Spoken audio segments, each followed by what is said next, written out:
스바냐 2장 10절에서 11절입니다. 우리 같이 읽겠습니다. 시작. 그들이 이런 일을 당할 것은 그들이 만군의 여호와의 백성을 회방하고 교만하여 졌습니다. 여호와가 그들에게 두렵게 되어서 세상의 모든 신을 쇠약하게 하리니 이방의 모든 해변 사람들이 각각 자기 처소에서 여호와께 경배하리라. 아멘. 이 새벽에 예배하신 하나님의 은혜가 우리 성도님들께 함께 하시기를 예수님의 이름으로 축복합니다. 아멘. 자, 이스라엘 백성들 우리 지금까지 쭉 보면서 참 부족한 게 많고 하나님 앞에 죄 지은 것도 많고 하지만 그래도 하나님이 선택하시고 사랑하시는 당신의 백성입니다. 하나님은 당신의 자녀들이 죄를 뉘우치고 회개하고 돌아오면 얼마든지 다시 받아주시는 아버지 하나님이십니다. 마치 신약 성경에서 탕자가 아버지 유산을 미리 다 받아가지고 방탕하게 다 썼음에도 그래도 아버지 품이 그리워 아버지께 돌아왔을 때 그 아버지가 아들을 품어주고 다시 아들로서 회복시켜준 것처럼 우리 아버지 하나님은 우리에게 그런 분이신 줄 믿습니다. 즉 아버지 하나님과 자녀 이스라엘의 관계는 절대로 변하지 않습니다. 하나님에게 이스라엘 백성은 언제나 내 백성이고 여호와의 백성입니다. 이방 민족들이 이스라엘을 비방하고 공격할 때 그 이방 족속들을 향해서 하나님께서 당신의 백성 이스라엘을 보호하시면서 하신 말씀이 있습니다. 8절 말씀 같이 읽어보죠. 8절 말씀입니다. 시작. 내가 모압의 비방과 암몬 자손이 조롱하는 말을 들었나니 그들이 내 백성을 비방하고 자기들의 경계에 대하여 교만하였느니라. 아멘. 뭐라 하십니까? 내 백성이라 하지 않습니까? 너희가 내 백성 비방했다 말씀하시지 않습니까? 성도님들, 내 자녀가 아무리 속썩이고 나를 걱정시켜도 여전히 사랑하는 내 자녀 아닙니까? 그렇다고 해서 내 자녀가 바뀌는 것 아니지 않습니까? 하나님과 우리의 관계가 마찬가지입니다. 아버지 하나님은 여전히 내 아버지고 나는 여전히 사랑하는 하나님의 자녀입니다. 그 은혜를 항상 기억하시길 바랍니다. 이것이 우리의 소망입니다. 왜냐? 내가 돌이키면 나를 받아주실 아버지 하나님 품이 있기 때문입니다. 내가 손 내밀면 내 손 붙잡아 주실 아버지의 도움의 손길이 있기 때문입니다. 사단은 항상 그래서 하나님과 자녀된 우리의 근본적인 관계를 뿌리째 흔들려고 공격합니다. 그 공격의 가장 강력한 무기가 죄책감입니다. 나 같은 죄인이 어떻게 하나님의 자녀 될 수 있을까? 나 같은 죄인이 어떻게 하나님께 나아가 구원받을 수 있을까? 스스로를 정죄하게 만듭니다. 그래서 구원에 대해서 의문을 갖게 하고 그것이 흔들릴 때 하나님과 멀어지게 만듭니다. 에덴 동산의 아담과 하와의 죄를 생각해 봅니다. 그들이 죄 짓고 나서 가장 먼저 한 행동이 뭡니까? 하나님을 피해 숨은 겁니다. 죄를 짓게 하고 스스로 죄책감에 빠지게 함으로 나타나는 첫 번째 증상은 하나님을 멀리하는 겁니다. 그것이 정확히 사단의 공격입니다. 창세기 3장 8절에 이런 말씀이 있습니다. 그들이 그날 바람이 불 때 동산에 거니시는 여호와 하나님의 소리를 듣고 아담과 그의 아내가 여호와 하나님의 낯을 피하여 동산 나무 사이에 숨은지라. 아멘. 그들이 그날 하나님과의 말씀 언약을 어기고 선악과를 먹은 그날입니다. 그날 바로 하나님을 피합니다. 죄의 영향은 즉각적입니다. 바로 그날 하나님의 피해 숨은 거죠. 얼마나 안타깝습니까? 만약에 아담과 하와가 바로 그날 하나님께 회개하고 용서를 구했다면 어떻게 됐을까? 우리 아버지 하나님 그날 용서하셨을 겁니다. 회복시키셨을 것이고 사단의 공격으로부터 지켜주셨을 겁니다. 바로 그날. 그런데 그 기회를 놓쳐버립니다. 우리 성도님들, 나에게 은혜의 기회가 있을 때, 회개할 기회가 있을 때 그 은혜의 기회에 꼭 붙잡으시기를 예수님 이름으로 축복합니다. 아멘. 자식을 이기는 부모 세상에 없죠. 자녀인 우리가 하나님께 회개하고 용서를 구하면 하나님은 왜 용서하지 않습니까? 우리 아버지 하나님은 언제든지 용서할 준비가 되어 있으신 분입니다. 우리는 그 아버지 하나님께 돌이키기만 하면 되는데, 그런데 그 돌이킴이, 그 결단이 내가 해야 됩니다. 결국은 누가 대신 해줄 수 있는 것이 아닙니다. 따라서 우리는 마지막 날 나의 책임으로 하나님 앞에 서는 것입니다.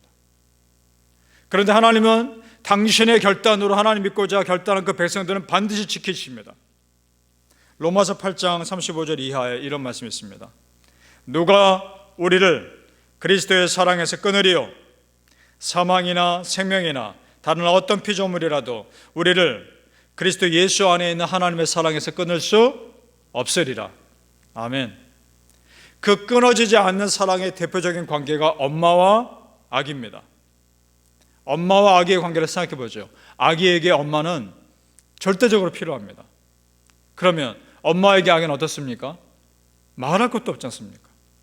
아기가 엄마를 절대적으로 필요한 건 비교할 수 없는, 없어서는 안 될 존재가 아기인 겁니다. 엄마에게 아기는 전부입니다. 아기 없이 엄마는 살 수가 없습니다.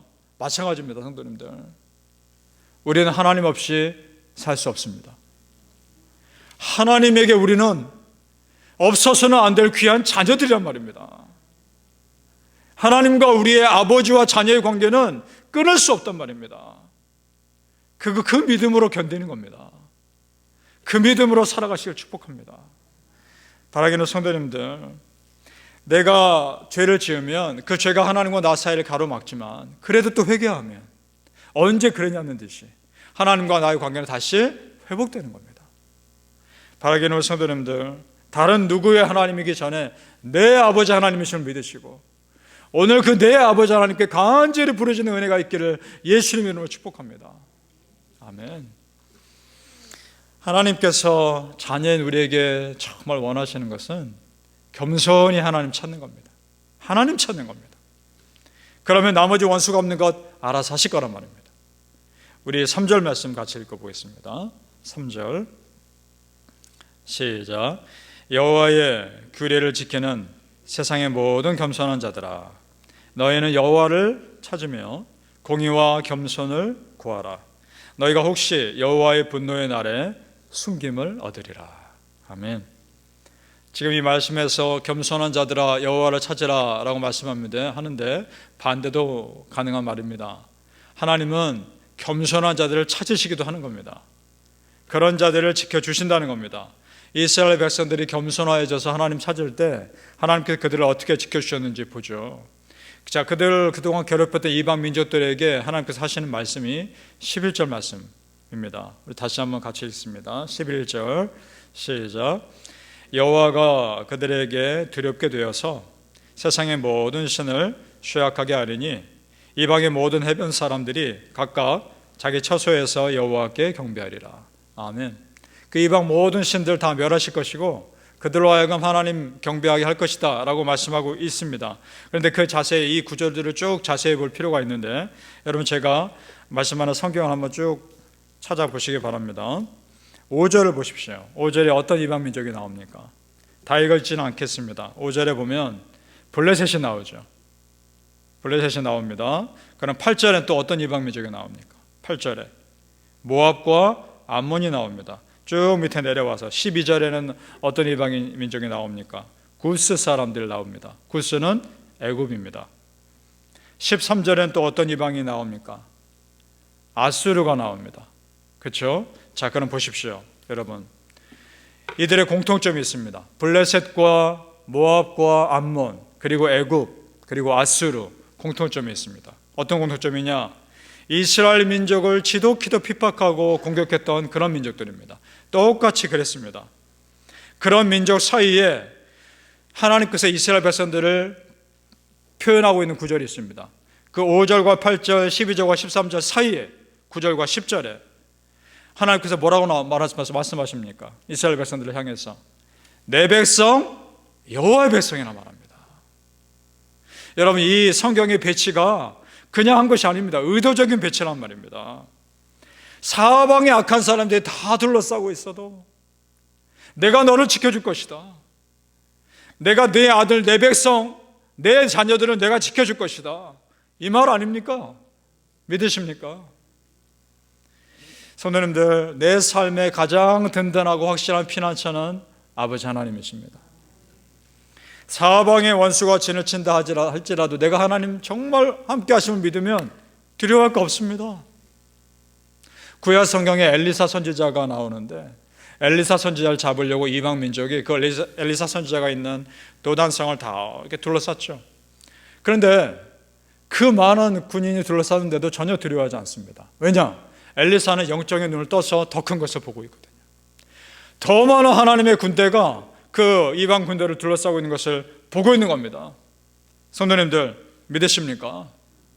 하나님이 함께 하시면 나를 그렇게라도 지켜주신단 말입니다.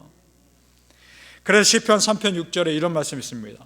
천만인이 나를 둘러싸 에워싸 진친다 하여도 나는 두려워하지 아니하리이다. 아멘. 바라기는 성도님들, 그래도 내 아버지 하나님이십니다. 그래도 여러분 하나님의 아들 딸입니다. 그걸 믿으시고 어떤 상황에서도 전혀 두려워하지 말고 담대하시기를 예수님의 이름으로 축복합니다. 아멘. 기도하겠습니다. 아버지 하나님, 은혜를 감사합니다. 그래도 우리가 하나님의 아들 딸임을 믿고 참 감사하며 그것이 우리에게 소망이 되게 하여 주옵소서. 내가 기도하면 들으시는 아버지가 계십니다. 내가 돌이키면 품어주시는 아버지 하나님의 따스한 품이 있습니다. 내가 손 뻗어 하나님 도움을 구하면 내 손 잡아주시는 하나님의 은혜의 손길이 있습니다. 내가 무엇을 두려워하리요? 이 세상 앞에 더 큰 피난처이신 하나님이 계시는데 내가 무엇을 두려워하겠습니까? 아버지 하나님, 그 하나님의 품에 오늘도 피합니다. 하나님의 따스한 품으로 우리 성도님들 품어주시옵소서. 하나님의 크신 팔로 우리를 안아주시옵소서. 그 은혜 가운데 거하게 하시고 이 세상에 어떤 어려움들이 나를 둘러싼다 할지라도 나는 두려워하지 않을 것이다 선포하며 하나님께 나아가는 믿음의 백성 되게 하여 주시옵소서. 감사하며 예수님 이름으로 기도합나이다. 아멘.